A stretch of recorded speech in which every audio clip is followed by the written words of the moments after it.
global divides, the North and South. Zirbrad Al-Hussein, the UN High Commissioner for Human Rights, referred to the situation in Myanmar as ethnic cleansing because of the systematic brutality committed against the Rohingya people.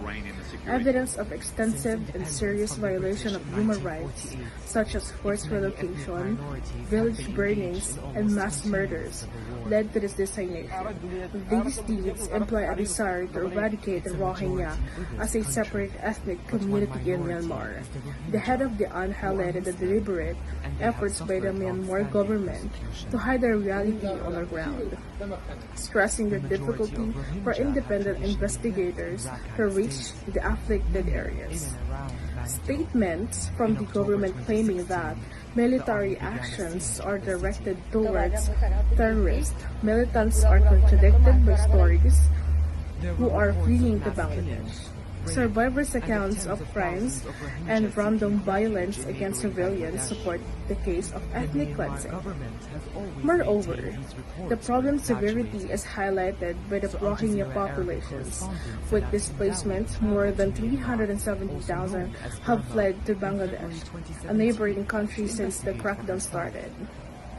The definition of ethnic cleansing provided by the international law, which include actions meant to eradicate or displace particular ethnic groups in order to produce a homogeneous population, are consistent with the systematic persecution. Therefore, the statement made by the UN chief indicates the gravity of the situation as well as how well it fits the definition of ethnic cleansing. The main reason the Rohingya people fled into Bangladesh was because of the increasing levels of violence and persecution in Myanmar, supposedly designed to counter terrorist elements.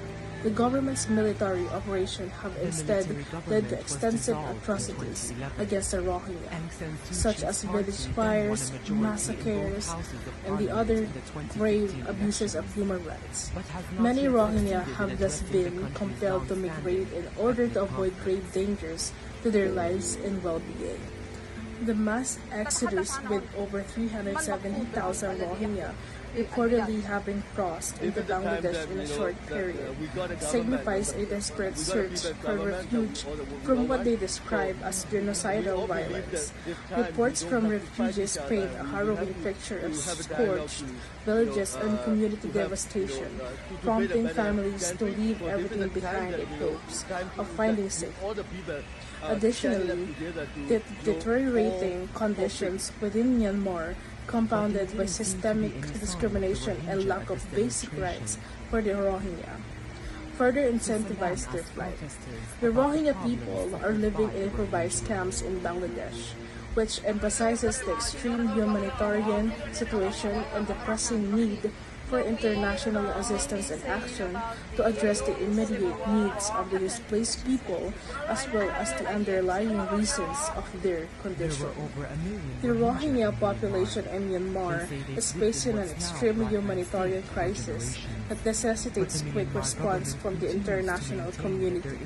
The UN Human Rights Chief's description of the violence against the Rohingya as ethnic cleansing highlights the gravity of the violations taking place and demand for a strong international reaction. It is imperative to acknowledge that the activities of the Myanmar government, as expounded in the paper, not only transgress international human rights legislation but also imperil the fundamental values of human dignity and safeguarding deserve as the foundation of international system. Humanitarianly speaking, it is imperative to defend the rights of the Rohingya, see to it that they are protected, and assist in their safe return to Myanmar when circumstances allow. Accountability for the atrocities committed is also desperate needed, and this includes looking into war crimes and the violations of human rights.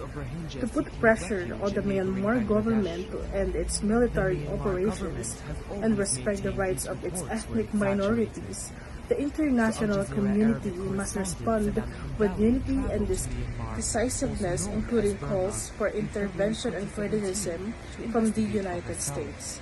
In addition, supporting Bangladesh in managing the refugee crisis is crucial in reducing the humanitarian crisis and offering prompt assistance to the impacted parties. All things considered, as concerted international effort is required to fully solve this situation.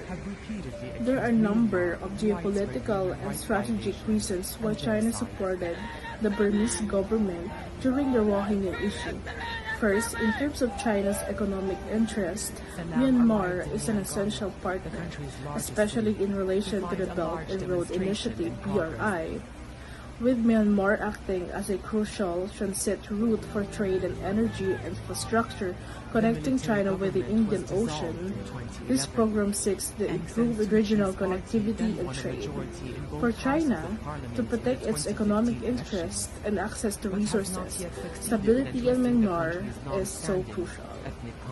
Furthermore, China has consistently upheld the principle of non-interference in the domestic affairs of sovereign states.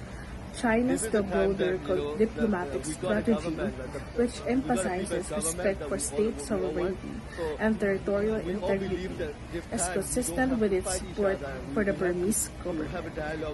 China strengthens its position as a defender against Western meddling and criticism in the area by supporting Myanmar.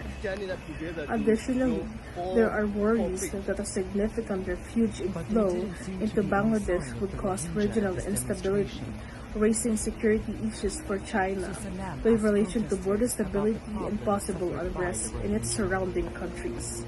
As a result, China's backing of the Burmese government might be interpreted as a strategic decision to protect its economic interests, preserve regional peace, and make diplomatic and stand against outside pressure. This intricate interaction of political, geopolitical, and economic variables explains why China's value its relationship with Myanmar despite numerous claims of violations of human rights.